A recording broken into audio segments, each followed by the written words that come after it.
9장 229페이지에 운전 시 인적 오류 평가부터 하겠습니다. 운전 시의 인적 오류 평가. 229페이지 펴보면은 THERP, THEF라는 방법이 나오죠. 근데 이 책보다 나눠준 유인물이 더 요약이 잘 되어 있습니다. 우리가 지난 시간에 했던 방법은 서프 방법이고, 오늘은 서프 복습하고 슬림하고 HCR 하겠습니다.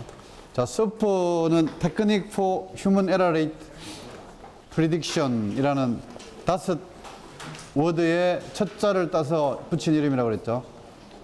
제일 많이 사용되는 방법입니다. 자, 서프의 운전 시의 진단 오류는 지금 화면에 보이는 스웨인이 만든 커브 가지고 평가를 합니다. 이게 229페이지 운전 시 인적 오류 평가의 진단 오류 평가 부분입니다. 그래서 X축이 시간이고 Y축이 진단 오류 확률입니다. 시간이 많으면 많을수록 진단을 성공적으로 잘 하겠죠. 그래서 반비례 관계입니다. 시간이 충분하면 할수록 인적 오류, 진단 오류 할 확률이 줄어드는 트렌드를 보여주고, 점수는 위에는 95% 값이고 밑에는 5% 값인데 노멀 디스트리뷰션이 아니고 로고 노멀 디스트리뷰션이라고 그랬습니다. 왜냐하면 디그리 오브 빌리프이기 때문에. 디그리 오브 빌리프는 믿음의 정도로서 주관적인 확률이라고 그랬죠. 주관적인 확률. 베이지안은 주관적인 확률일 때 적용되는 띠어리입니다. 그래서 원래 믿음의 정도가 어떤 확률값이었는데 새로운 데이터를 접하고 보니까 발생될 확률이 오른쪽으로 혹은 왼쪽으로 시프트 되더라. 그죠? 그 시프트 되는 정도를 베이지안으로 구할 수 있었죠. 그래서 베이지안은 학파로 치면 주관적인 확률 학파에서 사용하는 룰이 되겠습니다. 그러면 객관적인 확률은 어떤 방법을 쓸 수 있습니까? 데이터 애널리시스가 나중에 좀 시간 만들어서 할 텐데, 모멘트 메소드는 객관적인 확률 학파들이 사용하는 메소돌로지가 되겠습니다. 어쨌든 베이지안은 주관적인 확률이고 프라이어 확률이 로고 노멀 분포다. 5%, 95% 값을 사용한다 하는 걸 꼭 기억하고요. 자, 이게 진단 오류고, 수행 오류는 서프에 있는 핸드북으로 한다고 그랬죠. 그래서 여기 보면 이런 테이블이 굉장히 많습니다. 방대한 양의 표가 있어요. 그래서 디지털 메타를 잘못 읽을 확률이 0.00이면 아날로그를 잘못 읽을 확률은 3배, 0.003이고 에러 팩터는 3이다. 좀 불확실성이 큰 거는 에러 팩터 5, 에러 팩터 10인 것도 간혹 있습니다. 그래서 이 값을 HRA 이벤트 추리에다가 대입하는데, HRA 이벤트 추리는 어떻게 만드느냐 하니까, 이것은 내가 분석하는 행위를 EOP, 운전 절차서에서 따옵니다. 운전 절차서에서 너무 명확하게 인간 오류할 확률이 적은 것은 빼고 인적 오류를 수행할 수 있는 단위 행위들을 가져오게 되는데, 여기서는 하나, 둘, 셋, 넷, 5가지 행위가 되겠습니다. 실제 예를 한번 보면, 실제 발전소의 사례를 한번 보면, A, B, C, D, E, F, G라는 7가지 행위가 어떤 행위냐 하니까, 교정 작업 준비를 잘 못하고, 이게 RWST 수위 전송기 교정에 대한 태스크의 운전 오류 확률을 분석했을 때 실제 발전소에 이게 고리 3호기 데이터입니다. 고리 3호기에 인간 오류 분석한 예가 되겠는데요.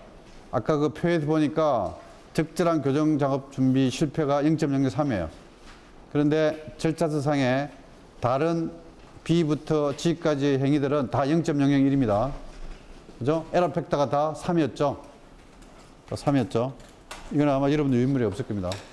그래서 교정기 출력을 증가시키고 디지털 전압계 출력을 기록하는 실패가 1000분의 1이고, 그 다음에 분포가 로고 노멀 분포고 표준 편차에 해당되는 에라 팩터가 3이고요. 평균값은 로그 노멀 분포의 중앙값이기 때문에 평균값은 파라미터 2개면 평균값 구할 수 있죠. 분포가 결정되니까. 평균값은 0.0015에 해당되고 요 데이터는 아까 보여줬던 그 테이블인데 참고문은 그 뉴렉 1278 NRC가 만든 핸드북에서 가져온 겁니다. 디펜던시는 제로 디펜던시를 가정했습니다. 그래서 컨디셔널 휴먼 에러 프로베빌리티를 0.0035를 대입해서 실제 풀었습니다. 어디에다가? 여기 대입해가지고. 여기 대입해가지고. 그래서 이거는 수행 오류입니까? 진단 오류입니까? 이거는 수행 오류입니다. 수행 오류. 진단 오류는 이게 스몰 혹간지 심지어 튜브럽든지 아리송 할 때 오퍼레이터가 망설일 때 잘못 진단할 확률이 아까 처음에 보여준 시간 가지고 구하는 진단 오류고요. 이거는 이제 절차서의 처방입니다. 아, 이게 지금 심지어 튜브럽트다. 그러면은 물을 집어내야 되고 구멍이 난 전기 발생기를 격리시켜야 된다. 이런 조치가 있으면 절차서에 이런 여러 가지 과제들이 태스크가 있겠죠. 그 태스크의 기본값을 찾고 오류인자를 찾으면 평균값이 구해지고 평균값의 디펜던시를 고려해서 조건 인적 오류 확률을 구하게 됩니다. 됐죠? 이게 스프 방법입니다. 스프 방법입니다. 자, 우리 책의 두 번째 방법이 슬림인데 슬림 하기 전에 HCR 방법부터 먼저 하겠습니다. 두 번째 방법은 휴먼 코그니티브 릴레이션 메소드라는 HCR 방법인데 이거는 1984년도 한나만이 만들어서 발표했습니다. 그래서 미국의 몇 개 원자로에 대해서 이 HCR 방법을 적용했습니다. 인간 오류 평가하는데. 그리고 지금 최근에 원자력 안전위원회가 그 한수은의 그 신고리 오류 건설 허가를 심의하고 있습니다. 심의하고 있는데 원자력 안전기술원이 하드웨어 쪽만 계속 그 확인을 하고 있으니까 원하니까 안 되겠다. 사람을 좀 봐야 되겠다.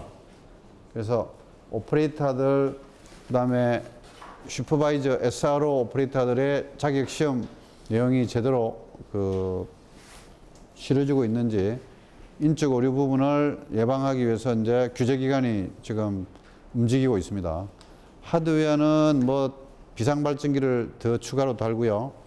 그 다음에 뭐 벤팅 시스템을 달고 또는 AAC 대체교류제는 또는 뭐 방파제 높이를 높이고 이런 하드웨어를 많이 보강하고 있는데 사람이 실수하는 거는 별로 노력이 보이지 않으니까 이제 건설허가, 운전허가 받는데 이제 인적 오류 부분을 줄이기 위해서 RO/SRO의 자격 시험 내용을 확인하고 있고요. 그 다음에 이제 그 조직의 품질이 적절한지, 관리 매니지먼트 페일리어 사고가 세월호에서도 일어났죠. 그죠? 사람이 실수하기보다 어떤 조직의 품질 때문에, 그죠? 예를 들면 지금 돈을 더 벌기 위해서 과적을 했죠. 그 다음에 그 배 선장도 전문성이 떨어지는 선장이었죠. 그리고 사고 났을 때 여러 가지 조치를 매뉴얼대로 안 했죠. 뭐 한두 개의 문제가 아닙니다.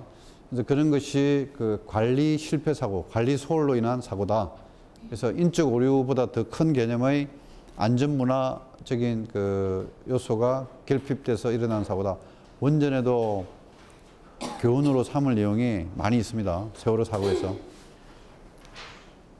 그래서 여러분들 기억하겠지만 TMI 사고는 인적 오류로부터 기인된 사고입니다. 진단을 잘 못해가지고 일어난 사고입니다.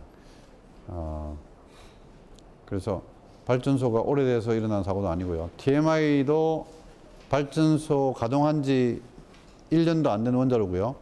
그 다음에 7년 있다가 8년 있다가 일어났나요? 86년도 체르노빌 사고도 1년도 안 된 새 원자로예요. 테스트 하다가 사고 났습니다. 버려지는 전기를 좀 활용할 수 있을까 테스트 하다가 그 체르노빌 사고가 일어났습니다. 그래서 발전소가 새 거라고 사고가 안 일어나는 게 아닙니다. 오히려 지금 새 원자로가 더 사고가 많이 일어났죠. 그죠? 헌거보다. 그죠?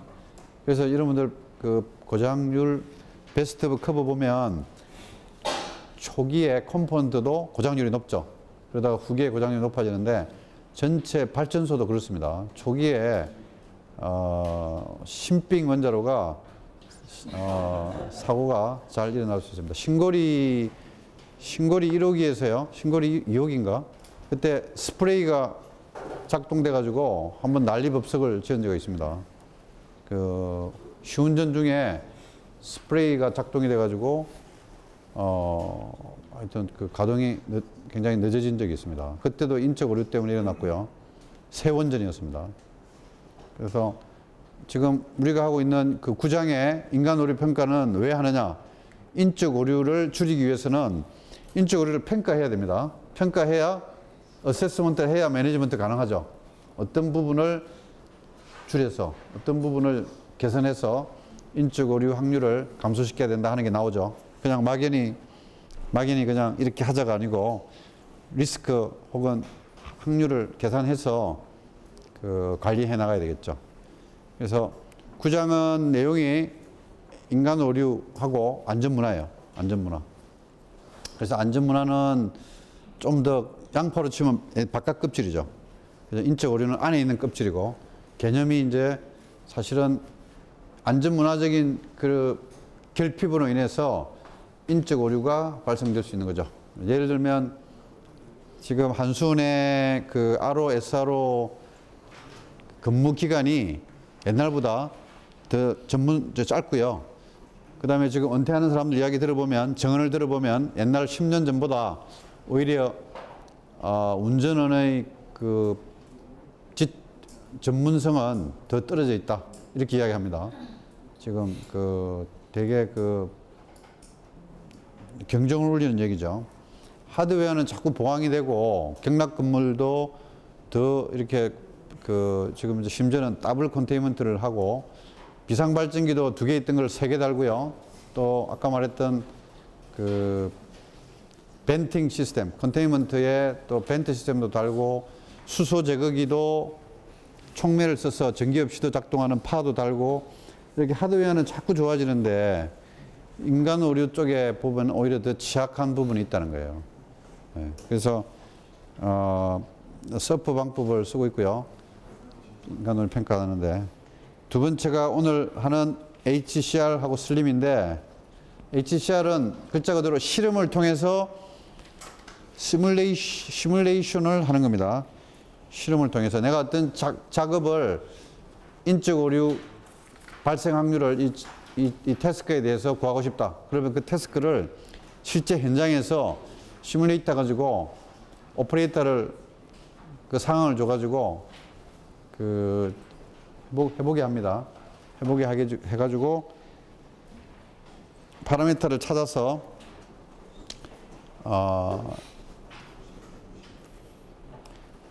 그 태스크를 성공적으로 수행하지 못할 확률을 찾아내는 겁니다. 그게 처음 모델이 HCR 모델입니다. 한단 말이 시뮬레이터 실험을 통해서 아무 반응을 하지 않을 확률을 얻는 모양입니다. 한단 말이 열심히 실험했어요. 실험을. 그래서 컨트롤룸 같은 거를 꾸며놓고 또 발전소 여러분들 실험해봤죠? 이게 3학년들 대전 내려가가지고 시뮬레이터 실험해봤죠? 그 상황을 줘가지고 어떤 조치를 하는지를 이렇게 그 확인하면서 데이터를 얻죠. 그래서 그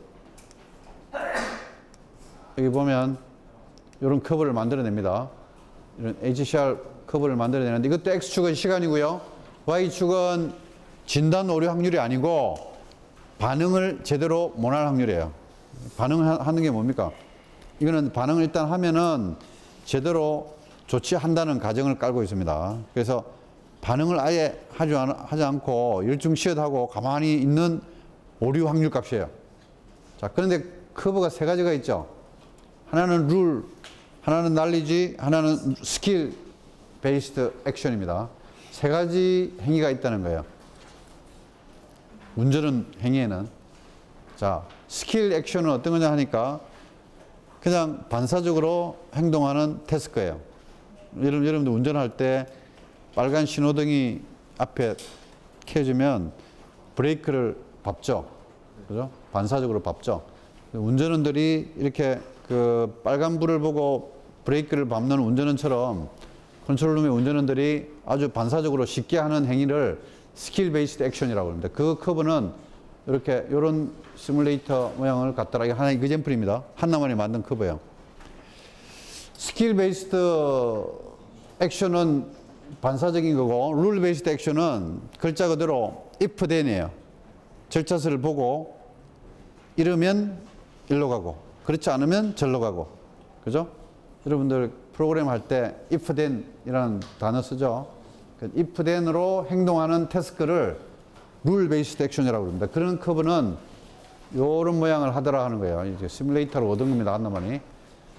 세 번째는 날리지 베이스드 액션은 어떤 행위냐. 이거는 반사적인 행위도 아니고 if then도 아니고 이게 머리를 써야 돼요. 머리를.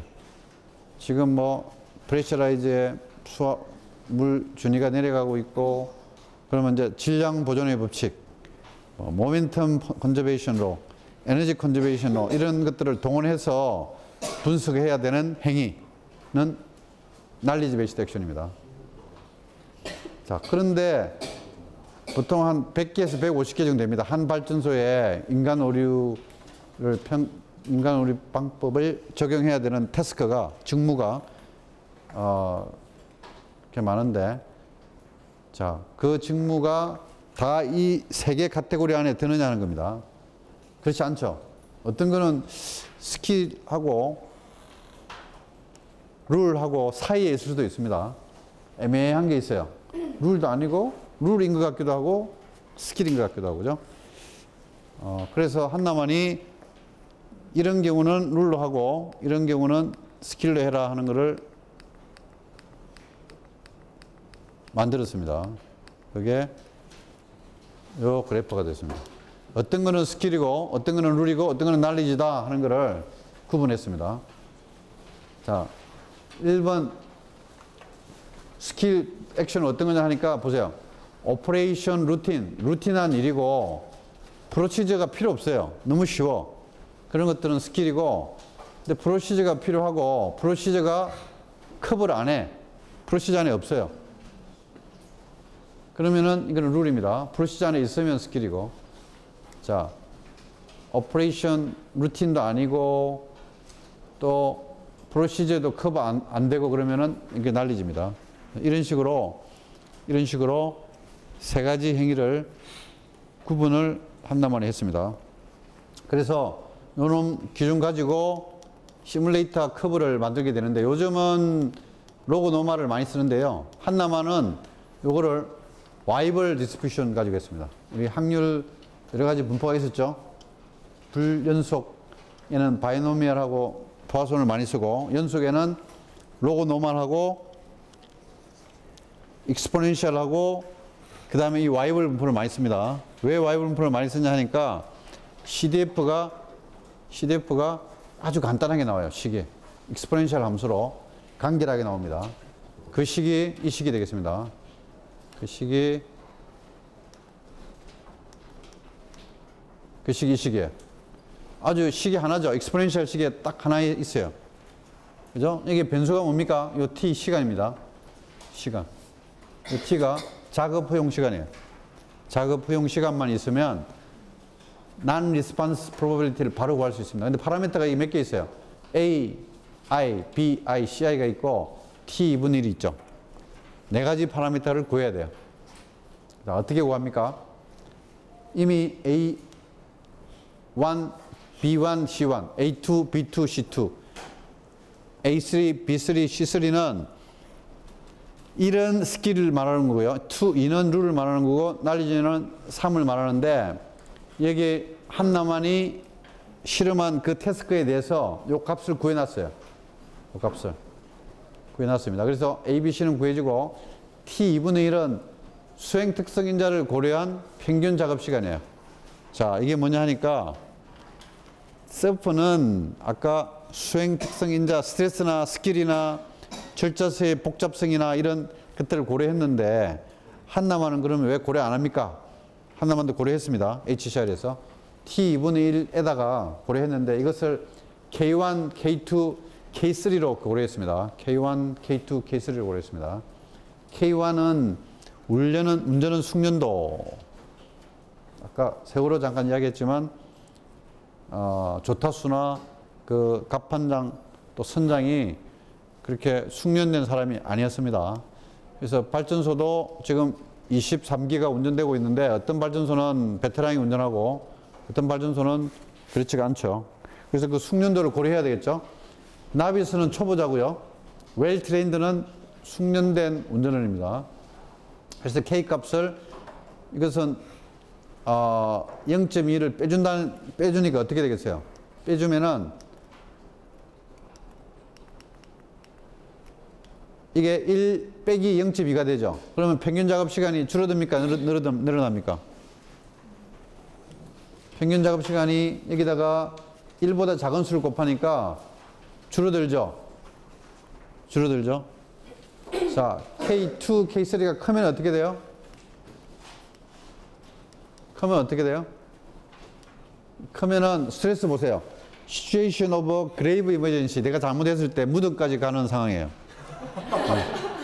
이게 그레이브 이머전시고 내가 잘못해도 별로 영향을 안 줘요. 이게 로우 비즈넌스입니다. 자, 이거는 0.44, 0.28 줬습니다. 이게 수행 특성인자입니다. 수행 특성입니다. 그러니까 일의 그 어려움과 이 일을 잘못함으로 인해 가지고 파급될 그런 영향이죠. 그런 게 수행 특성인자입니다. 정보 전달 상태, 이게 철자스가 굉장히 잘 돼 있고 이거는 그림으로 잘 표현되어 있기 때문에 인적 오류할 확률이 적어요. 그러면은 K 값이 작아지겠죠. 그래서 엑셀런트한 정보 전달 상태하고요, 굉장히 나쁜 상태하고 값이 달라지게 됩니다. 그래서 K 값 가지고 뭐가 달라져요? T 값이, 시간 값이 달라집니다. 보정 평균 작업 시간이 원래 평균 작업 시간에 1보다 큰 값을 곱하니까 이게 평균 작업 시간이 커지겠죠. 시간이 커지면 반비례 관계니까 나는 리스폰스 프로비리티가 작아집니다. 왜 그렇습니까? 요 커브에서 그렇습니다. 타임이 노멀라이즈 타임이라는 뜻이 시간에다가 T2분의 1을 나눴다 그 말입니다. 노멀라이즈 원래 시간에다가 T2분의 1 보정 시간 값을 나눴으니까 나눠주는 시간이 크면 어떻게 되겠어요? 이 T 값이 작아지죠.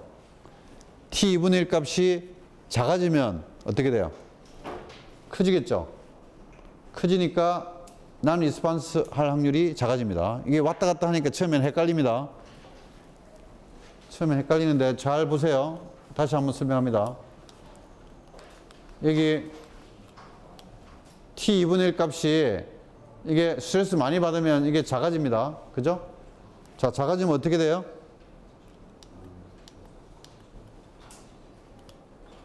요게 작아지면 요 T 값이 커지죠? 그죠? 커지니까 오른쪽으로 가니까 난 리스폰스 반응 안 할 확률이 작아집니다. 그죠? not가 두 번 붙어갖고 긍정이 돼버렸어요. 아니다가 두 번 붙어가지고. 그래서 키 포인트가 뭐냐? 여기는 수행 특성인자를 딱 3개만 고려해. 서프는 여러 개의 수행 특성인자를 고려하는데 여기는 정보 전달 상태, 내가 잘못했을 때 그 데미지의 크기, 그 다음에 운전은 숙련도, 이 3가지 퍼포먼스 쉐이핑 팩터만 고려한다는 단점이 있습니다. 됐죠? 그래서 이것도 미국에 몇 개 호기하다가 값이, 인적 오류 값이 조금 적게 나와요. 좋게 나와, 좋게. 실수할 확률이 적게 나옵니다. 그래서 NRC가 이건 안 되겠다. 너무 리얼리티를 반영을 잘 못한다.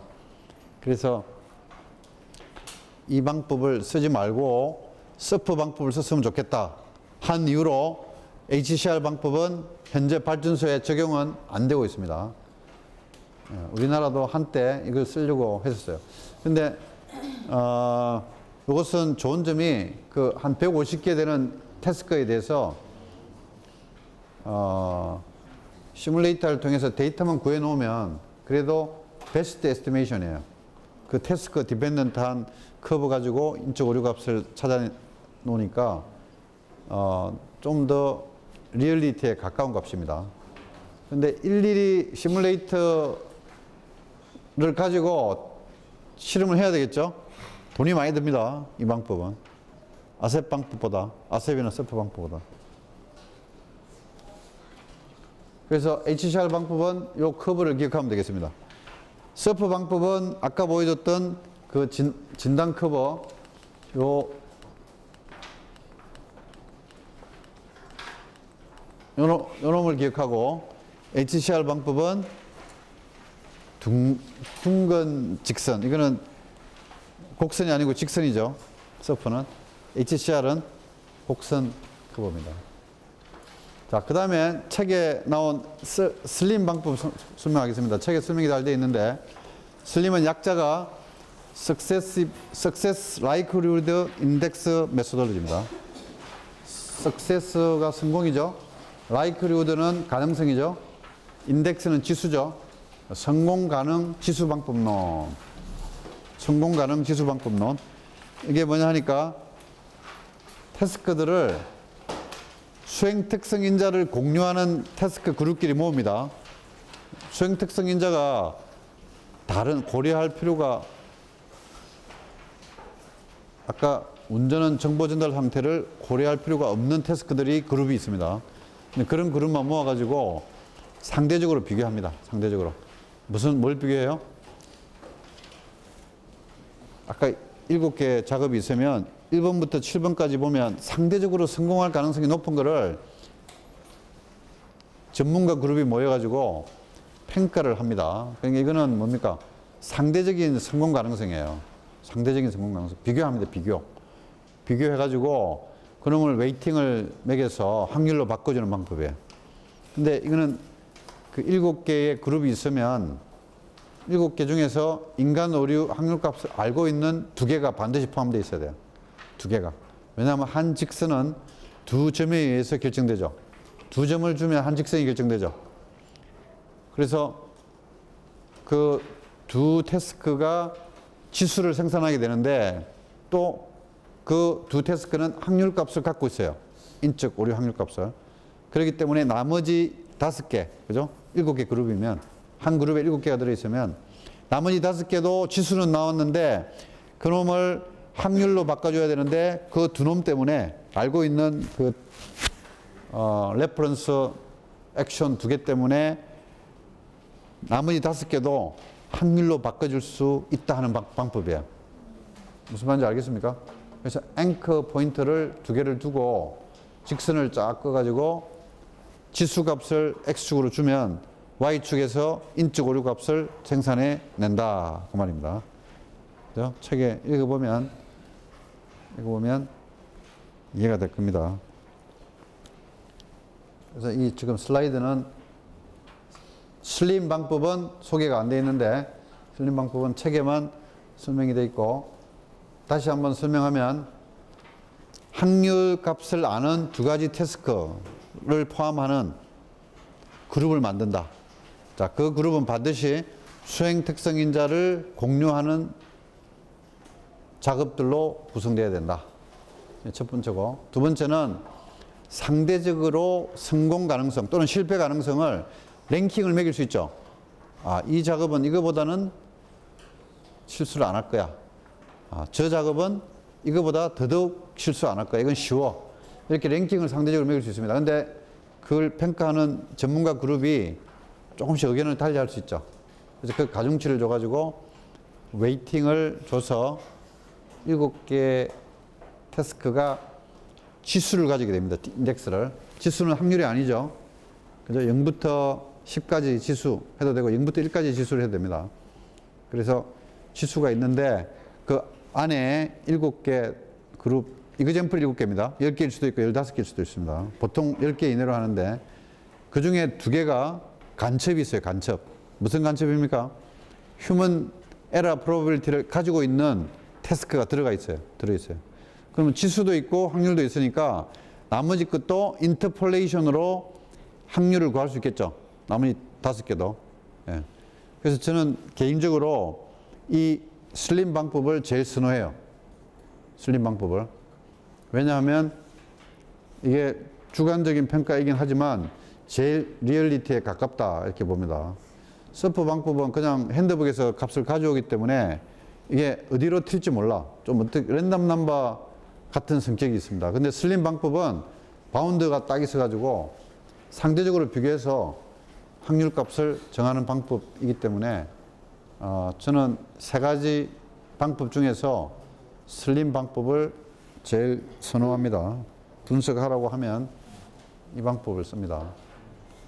유럽에서요, 오래된 이야기입니다. 한 20년 전에 인간 오류 평가 값이 너무 다르니까 똑같은 태스크를 줬는데 국제 전문가들이 모였습니다. HRA 전문가들이 모여가지고 어떤 태스크에 대해서 평가해봐라. 내일 보자. 그래서 하루가 지난 다음에 워크숍장에 모였습니다. 그래서 발표를 합니다. 뭐 A 나라에서 온 사람은 뭐 얼마다 이렇게 그 태스크에 대해서 인간 오류 확률값을 생산했고요. B 나라는 또 얼마. 했더니 스펙트럼이 너무 넓어요. 왜냐하면 각 나라에서 선택한 인간 오류 평가 방법이 다 달라요. 자, 그래서 그날 회의가 끝나면서 또 IAEA 주간 회의였는데 또 숙제 줬습니다. 자, 이번에는 방법 통일해가지고 서프 방법으로만 하시오. 내일 또 결과를 휘덴블리더 이 태스크에 대해서 내일 또 각국 HRA 전문가들이 분석한 결과를 발표하시오 했습니다. 또 하루가 지났습니다. 또 발표했는데 동일한 방법으로 평가했음에도 불구하고 또 스펙트럼이 생기는 거예요. 값이 크게 차이가 납니다. 이게 뭘 말합니까? 인간 오류 평가 방법은 사용하는 모델의 불확실성이 있지만 분석자의 불확실성이 크다는 거예요. 그죠? 그럴 수밖에 없죠. 사람이 실수하는 그 확률값을 어떻게 정량하겠어요? 그래서 산업공학이나 이런 인지공학 하는 사람들은 인간 오류 평가, 그건, 평가할 수 없는 거다. 왜, 접근 방법이 잘못됐다. 그래서, 인지공학, 어고노믹스 하는 사람들은 우리 PSA에 HRA 하는 사람들을 하고 좀, 다른 의견을 갖고 있어요. 지금. 근데 우리는 뭡니까? 모두에서 이야기했지만, 안전 목표가 있죠. 다른 위험 요인의 0.1%. 그 다음에 여기서부터 유도된 성능 목표가 있습니다. 노심 손상 빈도는 10만 분의 1보다 작아야 되고 경락 건물 파손 확률은 100만 분의 1보다 작아야 된다 하는 우리는 안전 목표가 있습니다. 세이프티 골이 있습니다. 그걸 충족하는지 봐야 되기 때문에 인간 오류가 반드시 들어가야 되죠. 그죠? 그거 안 들어갈 수는 없죠. 안 들어간다는 말은 사람이 절대 실수 안 한다는 얘기예요. 실수를 하기 때문에 들어가서 세이프티골을 충족하는지 봐야 되기 때문에 하여튼 불확실성이 크지만 정량화를 해야 됩니다. 그래서 원자력 하는 사람들은 정량화를 하고 있고요. 산업공학이나 인간공학에서는 정량화하는 것 자체를 무리라고 생각하고 있습니다. 자, 어쨌든 여기서 중요한 것은 내가 지금 2가지 언서턴티를 이야기했습니다. 불확실성. 하나는 모델의 언서턴티. 그죠? 서프나 HCR이나 슬림 방법의 언서턴티가 있다는 거죠. 방법을 뭘 쓰나에 따라 가지고 값이 달라요. 2번째는 분석자의 언서턴티가 있죠. 그죠? 코펙에서 한 거하고 원자력 연구원의 HRA 하는 사람이 한 거 하고요. 똑같은 방법을 써도 가정이나 그 추리 그릴 때 또 내가 찾는 테이블에서 뽑아내는 값 자체를 조금 다르게 뽑아낼 수 있어요. 자, 또 언서턴티가 2개 더 있습니다. 이런 모델의 불확실성, 분석자의 불확실성 외에도 3번째 불확실성은 파라메타의 불확실성입니다. 파라메타. 그죠? 파라메타가 뭡니까? 대표적인 게 고장률이에요. 고장률 또는 이게 인간 어휘로 말하면 HRA 핸드북에 나오는 아까 디지털 잘못 읽을 확률 0.001이었죠. 그죠? 아날로그 잘못 읽을 확률 0.003이었죠. 그죠? 이게 파라메타가 가지는 불확실성이에요. 여러분들 코드 돌리면 여기 멜코나 맵 돌려본 사람 있어요? 지금 종합 설계할 때 돌리는 코드가 사렉스하고 또 성공 기준 하기 위해서는 맵을 돌려야 될 텐데 맵 돌려본 사람 손 들어보세요. 맵 코드 돌려본 사람. 아무도 안 돌려봤나? 맵이 사고 나면은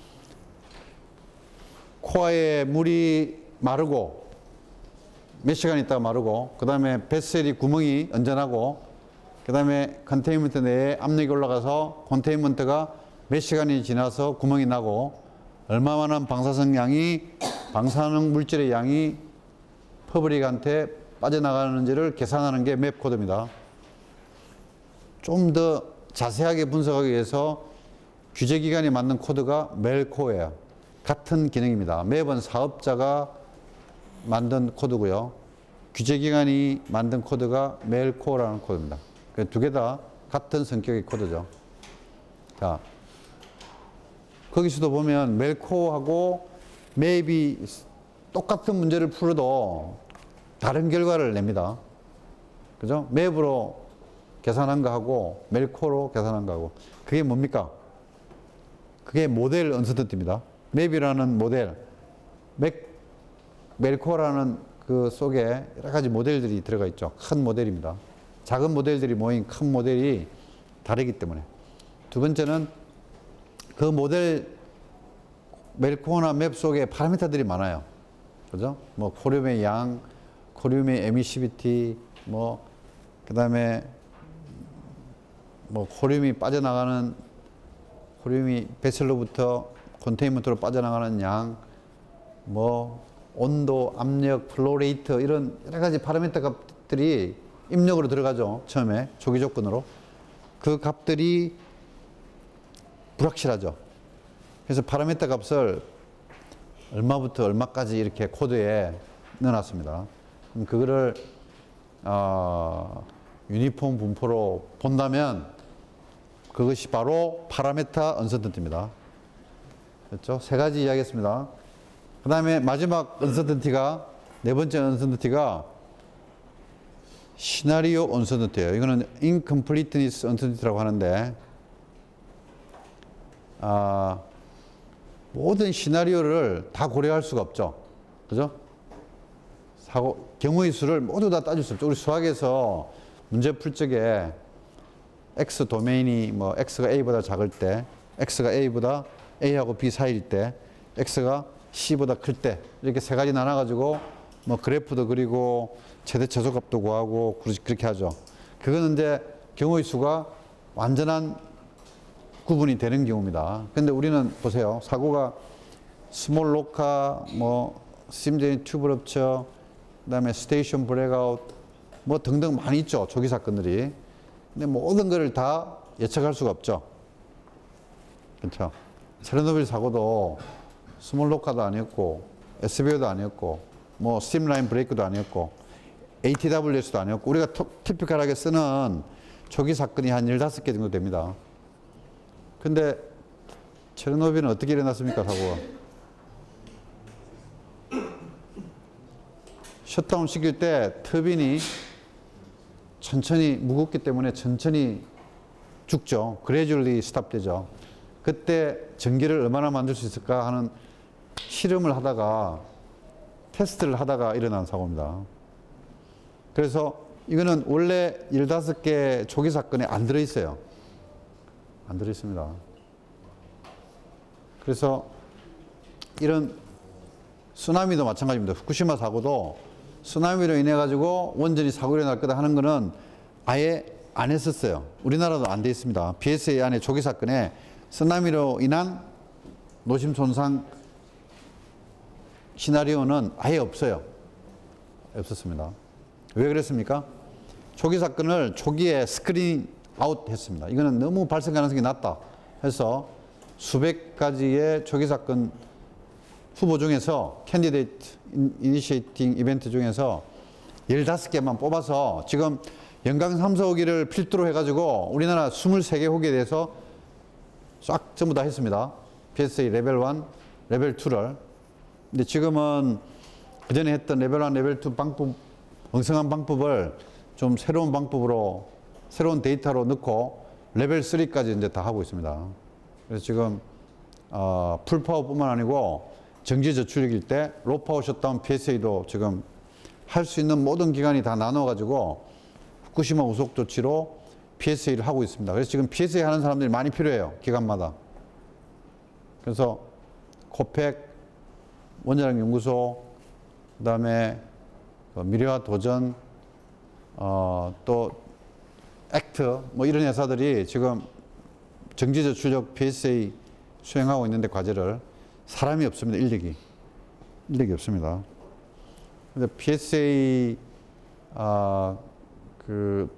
앞으로 점점 그 활용도가 높아집니다. 왜냐하면 아까 말했지만 규제를 하는데 그전에는 그냥 주먹국으로 했습니다. 엔지니어링 자치먼트로 그냥 뭐 점검도 1년 반 만에 한 번씩 하지 뭐 이렇게 했는데 지금은 점검을 너무 자주 해도 안 좋고 또 너무 뜸하게 해도 안 좋습니다. 그래서 리스크 계산해가지고 점검하는 기간을 조정하는 거죠. 펌프 같은 것도 텍스팩에 1년에 한 번씩 해라 하는 거를 시간을 더 늘리는 거죠. 그 대표적인 예가 컨테인먼트에 리크, 컨테인먼트가 구멍이 나서 새면 안 되겠죠. 그래서 이게 컨테인먼트가 구멍이 났는지 안 났는지를 체크하는 게 그전에는 5년에 한 번씩 했어요. 5년에 한 번씩. 그러면 그 장비를 미국에서 가져와 가지고 테스트하는 사람이 또 비행기 타고 들어옵니다. 장비는 미리 몇 달 전에 보내고요. 그럼 발전소를 또 테스트하는 기간 동안에 못 돌려요. 테스트하는 기간이 5년에 한 번씩 하니까 너무 많죠. 지금은 이제 결과적으로 10년에 한 번씩 하는데 왜 그렇게 됐냐 하니까 그 경락건물 누설 검사를 이제 ILRT라고 합니다. ILRT라고 하는데 5년 주기로 하던 거를 10년 주기로 해도 리스크에 거의 영향을 안 주더라는 거예요. 컨테인먼트 파손 확률이나 그 다음에 퍼블릭한테 그 도수되는 방사능 양이 거의 영향이 없더라는 걸 계산으로 보여준 거예요. 그러니까 시범호기에서 점검 주기를 10년으로 바꾸고요. 다른 호기도 연속적으로 바뀌어가지고 지금 모든 원전이 ILRT가 그게 약자가 Inert Leakage Rate 테스트입니다. 그 새는율을 테스트하는 검사가 전 호기 다 10년으로 바뀌는 바람에 한수원이 경제적으로 이득을 많이 얻었죠. 그죠? 발전소를 더 돌릴 수도 있고, 그 다음에 비싼 장비하고 검사하는데 비용을 이제 5년에 한 번씩 들이던 거를 10년에 한 번씩 들이니까. 그러니까 이게 그 리스크 인폼드 어플리케이션이에요. 리스크 가지고 보여줘야죠. 그래서 지금 점점 이런 PSA, PRA의 사용이 확대가 되고 있습니다. 근데 규제기관도 그냥 강압적으로 이렇게 해라가 아니고 리스크 계산을 해봐라 사업자한테. 그럼 리스크 계산을 해보면 뭐 계산이 잘못된 것을 확인하고요. 계산이 잘못됐으면 결과를 믿을 수 없는데 계산 과정에 하자가 없으면 결과를 잘 존중해서 반영합니다. 그래서 지금 규제도 지금 뭐 발전소가 케이블 때문에 갑자기 발전소 세웠잖아요. 그것도 그 케이블의 그 로케이션을 확인해 가지고 세이프티하고 관련되는 부분을 반영해서 계산해 보면 크게 영향이 없더라 하는 것만 보이면 계속 발전소를 돌릴 수 있는 거예요. 아직 지금 우리가 리스크 인폼 레귤레이션 시스템이 안 갖춰져 가지고 그런 의사결정 체제가 갖춰지지 않아 가지고 미국에 비해서요. 안 해가지고 그 발전소를 그냥 계속 세웠죠. 그러다가 오랫동안 그 가동을 안 했었는데 지금 이제 앞으로 점점 미국의 그 리스크 인폼 레귤레이션 시스템을 도입하고 있습니다. 일본도 최근에 그 미국 시스템을 도입하고요. NRC의 커미셔너 했던 사람들을, 은퇴한 사람들을 일본에 초청해가지고 그 취직을 시켜가지고 미국 규제 시스템을 일본은 도입하고 있습니다. 도입하고 있고 우리나라는 이제 그 일본 따라가고 있어요. 지금 단계가. 그래서 이런 우리 오늘 배우고 있는 인간 신뢰도 분석 기법에 이제 PRA의 한 요소인데 이제 그 하나의 중요한 모듈이죠. 근데 언서턴티가 크기 때문에 계속 이쪽에 논문들이 나와요. 지금도. 그죠? 계속 그 값이 너무 불확실도가 큰 거예요. 지난 시간에 했던 공통원인 고장도 마찬가지입니다. 그것도 모델이 뭐 베타 벡터 모델이 있었고 MGL 모델이 있었고 알파 벡터 모델이 있었고요. 그 다음에 샹 모델이 있고 모델이 많았죠. 이것도 모델이 많다는 뜻은 그 값 자체가 결과값이 불확실성이 크다 하는 얘기죠. 그죠? 우리도 서프 방법이 있었고 서프 방법을 좀 압축한 아셉이라는 방법이 있었고요. 또 오늘 배웠던 HCR이라는 방법이 있었고 또 교과서에 소개된 슬림이라는 방법이 있습니다. 그 외에도 인간 오류 평가 방법 토탈 18가지라고 그랬죠. 네. 그래서 하여튼 언서턴티를 줄이기 위한 연구가 많이 진행이 되고 있습니다. 그래서 인간 오류 평가할 때는 이런 꼭지들을 꼭 체크해라 하는 게 미국은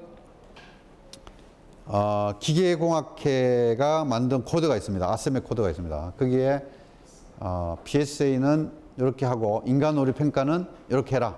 PSA는 인터널 이벤트, 익스터널 이벤트를 평가하고 또 익스터널 이벤트는 뭐 화재하고 그 다음에 지진 이런 걸 평가하고 이런 리콰이어먼트들을 코드화 해놨어요. 그래서 임의로 못합니다. 임의로 본인이 이거 하고 싶다고 하고 빼고 싶다고 빼는 게 아니고 아셈의 코드에 딱 박혀 있어요. 법조문처럼. 그래서 누가 해도 비슷한 결과가 나오고 또 반복 가능하게 이렇게 하는 거죠. 사용하는 코드도 이제 검증을 받아서 이렇게 벤치마크 확인된 코드만 사용을 하고 있는데 우리나라는 레벨 1 코드는 캐리가 만든 에임스 코드, 규제기관이 주로 쓰고요. 또 코펙이 만든 사렉스 코드, 이건 사업자가 주로 씁니다. 두 코드가 사용이 되고 있습니다. 계산 코드로. 자, 자꾸 수업 시간에 PSA하고 PRA라는 말이 반복되죠. 그래서 PSA는 S가 safety입니다. safety고 PRA는 SR이 리스크입니다. 확률론적 위험도 평가, 이거는 확률론적 안전성 평가. 그래서 미국은 오래전부터 PRA라는 용어를 쓰는데 우리나라는 유럽의 영향을 받아가지고 IAEA가 쓰는 PSA를 쓰고 있습니다. 근데 일본도 PSA를 쓰다가 지금은 이제 PSA 용어를 없앴어요. 없애고 PRA라고 합니다. 왜 그러냐 하니까 더 국민들한테 정직한 용어다. 네? 세이프티 하면 좀 막연하죠. 근데 리스크 하면은 이렇게 들어옵니다. 네. 그래서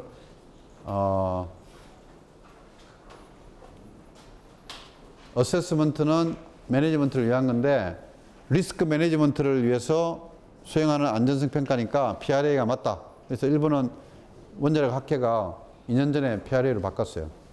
PRA 용어를. 우리도 지금 용어를 바꾸려고 하고 있고요. 이게 왜 그러냐 하니까 기본 철학이 미국은 코스트 베니핏 어나리시스예요. 이게 원자력이 위험해도 베니핏이 많으면 원자력을 하는 거예요.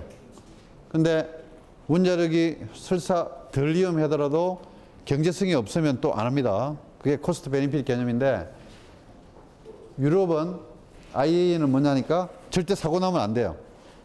사고가 절대 나면 안 돼. 절대 안전을 기준으로 하고 있기 때문에 PSA 용어를 썼습니다. 세이프티라는 용어를. 근데 뭐 기계는 고장나기 마련이고 오늘 배우는 인적 오류에서 보듯이 사람은 실수하기 마련입니다. 그래서 발전소도 사고 날 수밖에 없습니다. 430기가 80년 동안 운전될 때 사고를 경험할 확률이 94%라고 그랬죠. 절대 작은 확률이 아닙니다. 그래서 사고는 일어날 수 있고 일어나더라도 컨테인먼트 내에 TMI처럼 방사능 물질을 잘 컨트롤할 수만 있으면 괜찮죠. 괜찮다기보다 이제 사용할 만하죠. 그래서 미국은 코스트하고 베니핏을 계산해서 의사결정을 하는 체제고요. 유럽은 아까 이야기했지만 사고 나면 안 돼. 절대 안전을 요구하는 그런 철학이 좀 달라요. 미국하고. 그래서 용어가 PSA, PRA가 거기서 났다는 걸 이해를 하고요. 우리나라도 일본처럼 이제 사고가 TMI급 사고는 날 수 있다. 그러면은 어떻게 예방하고 사고 나더라도 어떻게 완화해야 되느냐 하는 게 그 후쿠시마 사고 나고 이제 우리나라가 갖게 된 인식이에요. 교훈이죠. 교훈이죠. 우리나라는 한 지금 고리발전소가 78년도 운전된 이후에 사고가 없었죠. 4등급 이상 사고는 없었습니다. 그런데 앞으로 5등급 정도 사고는 일어날 수가 있다 하는 게 팩트입니다. 팩트고 일어나더라도 사이트 내에 그 방사능 물질을 제압을 해야 되고요. 이베큐에이션 해가지고 주민들을 대피시키고 하는 건 우리나라는 굉장히 어려워요. 왜냐하면 인구 밀도가 높죠. 고리 주변에 반경 10km 안에는 5만 정도 살지만 이게 20km가 되면 50만이 살고요. 지금 우리 새로 최근에 법 만들어진 그 익스클루전 에어리아하고 EPG가 20km에서 30km입니다. 30km면 부산 같은 경우는 해운대 시청까지 들어가요. 그래서 350만 정도 되기 때문에 하여튼 사고가 혹시 나면 컨테인먼트 내부에 다 방사능 물질을 포집해야 됩니다. 그래서 지금 파도 달고 벤팅도 200억 넘는 아레바 설비를 월성 1억에 붙이고 있죠. 그래서 앞으로 지금 이슈가 벤팅 시스템을 전호기에 다 달 거냐 말 거냐 하는 이슈가 원자력 안전위원회의 지금 중요한 논의 대상입니다.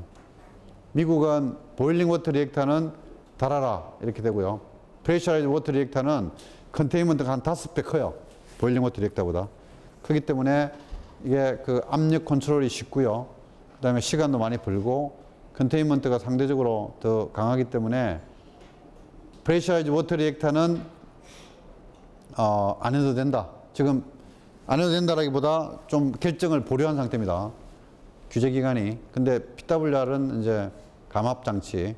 감압장치도 그냥 밸브를 열어가지고 컨테인먼트를 컨테인먼트 내부에 압력을 빼는 게 아니고 이걸 물로 통과시켜서 방사능 물질을 필터링 시킵니다. 필터링 시킨 다음에 바깥으로 보내기 때문에 최소한의 그 방사능 물질의 방출을 통해서 컨테인먼트를 보존하는 사고관리 전략인데 이거 역시 돈이 많이 듭니다. 돈이 듭니다. 돈이 들기 때문에 돈을 많이 투자하면은 안전성은 높아지죠. 네. 높아지는데 얼마나 안전해야 충분히 안전한가? 그죠? 끝이 없죠. 끝이 없습니다. 돈은 막 계속 들어갑니다. 그죠? 비상발전기 포트볼 하나 달면 30억이에요. 30억, 35억이에요. 지금 사이트에 하나씩 있던 거를 지금 늘리려고 그럽니다. 더. 그러니까 뭐 여러분들 먹는 수돗물이 지금 뭐 생수 먹는 집도 있고 수돗물 끓여서 먹는 집도 있죠. 근데 수돗물이 얼마나 깨끗해야 충분히 깨끗합니까? 끝이 없죠. 끝이 없습니다. 안전도 마찬가지예요. 안전도. How safe is safe enough 이 끝없는 화두가 되고 있는데 우리나라는 중요한 것이 하드웨어보다 지금 오늘 배운 인적 오류 부분입니다. 사람이 실수하는 부분을 줄이는 규제를 해야 되겠다. 예, 그러면 우리나라 원전은 상대적으로 안전성이 올라갑니다. 예, 그래서 줄이기 위해서 안전성 평가 방법을 적용해서 분석해야 되는데 대표적인 방법이 서프고 두 번째가 HCR이고 세 번째가 슬림이고 나머지 15개가 있는데 그것은 여러분들 관심 있는 사람들이 논문으로 공부하고요. 현재 쓰고 있는 방법은 서프 방법이고 개인적으로 선호하는 방법은 슬림입니다. 제가 그 중에서 그래도 낫다 하는 방법은 슬림 방법입니다. 자, 오늘은 여기까지 하고요. 다음 시간에는 그 9장 후반부에 안전문화, 원자력 안전문화에 5가지 요소가 있습니다. 안전 지식과 안전 태도, 그 다음에 리더십의 그 안전 실천 수행 의지, 그 다음에 커뮤니케이션 정도, 그 다음에 그 책임 리스폰시빌리티 이런 요소들이 있는데 후쿠시마